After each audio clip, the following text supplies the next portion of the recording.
What's going on, everybody? It is the Phantom Michael, and I'm bringing you the next episode of our Phantom 5 series where I talk about my top 5 favorite Pokemon per type.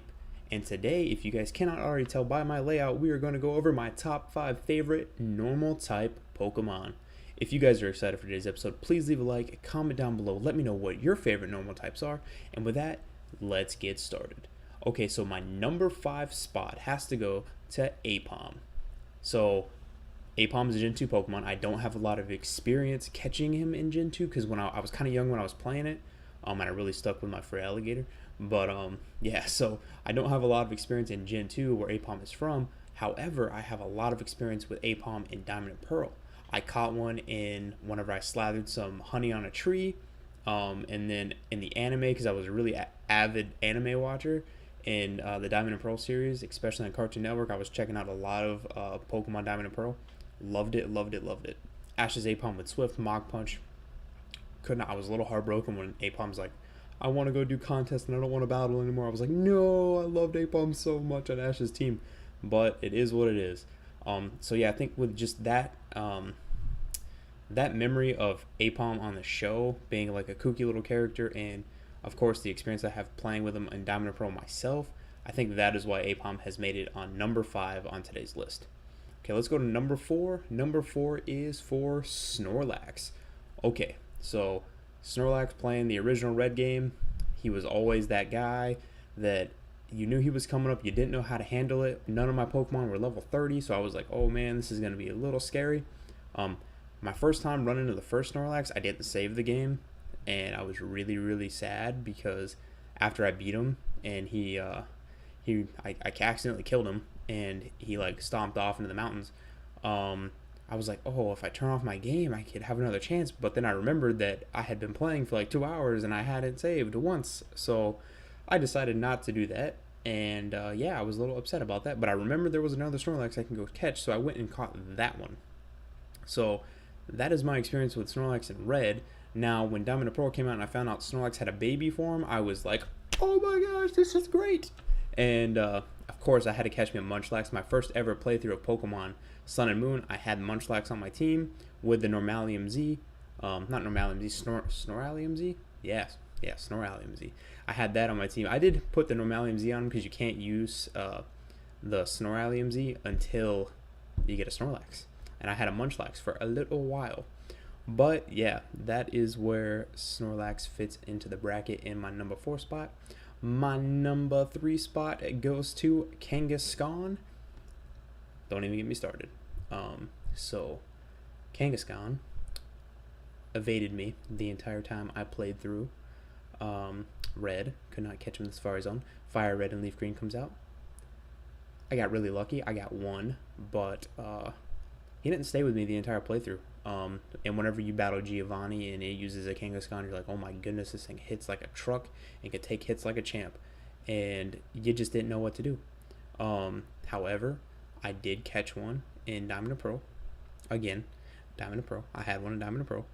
And I think I actually had to trade them up. But anyway, I had one in Diamond and Pearl, and I rocked out with it, and I thought it was the best thing ever. So I think that is, again, where Kangaskhan fits in this bracket as my number 3 spot because just that nostalgia, you know, the anime too for Gen 1. Kangaskhan was always that Pokemon that was just like so rare, so hard to find, and I just loved it so much. But yeah, that is why Kangaskhan is number 3. Number 2 goes to the one, the only Tauros. Okay, so I had Pokemon Yellow, I had Red, I had Blue, and then I got Yellow. I played Yellow. I caught a Tauros in the Safari Zone. I used it, beat the game with Tauros on my team, and I didn't evolve Pikachu, by the way, but I had Tauros on my team. That was awesome. Horn Attack was so cool back then. I can't remember how well he actually did, but he did pretty well.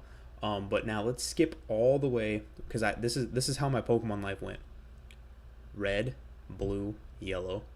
Then I played Ruby, Sapphire, and then I played Diamond and Pearl, and then I played Gold and Silver, and then I played Heart Gold and Soul Silver, and then I played Black and White 2, and then for like 3 years I didn't play X and Y, and then I played X and Y, or S, and then ever since then, I've been getting the games day one of their release. So, X and Y, I caught a Tauros, and I took that sucker all the way to the championship. Earthquake, Horn Attack, what else did he have? Oh, no, he didn't have Horn Attack. He had Giga Impact. But yeah, Tauros is up there. I mean, he's a freaking bull, man.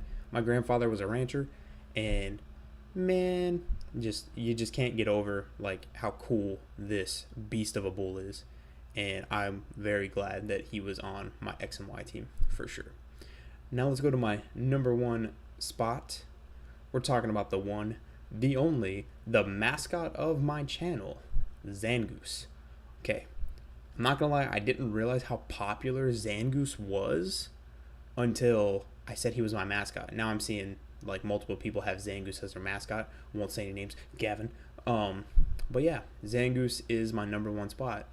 Mainly because in Pokemon Ruby, I seen Zangoose. I was like, oh, what does he evolve into? I caught it.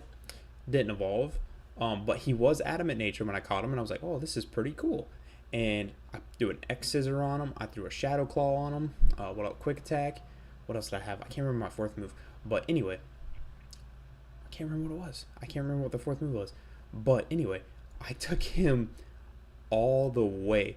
I pretty much soloed the Elite Four with a Zangoose.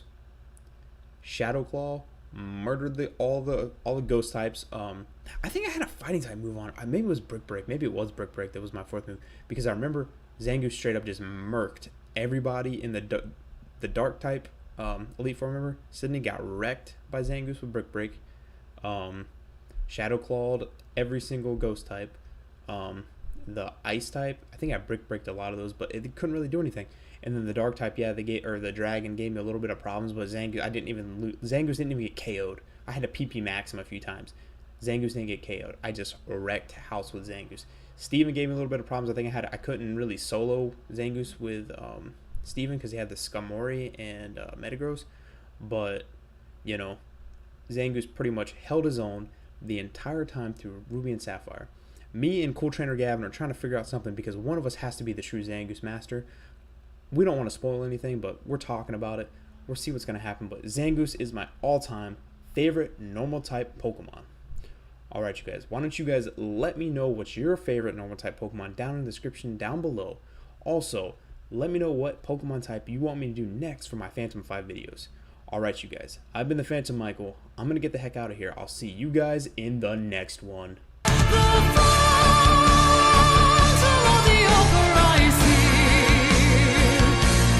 So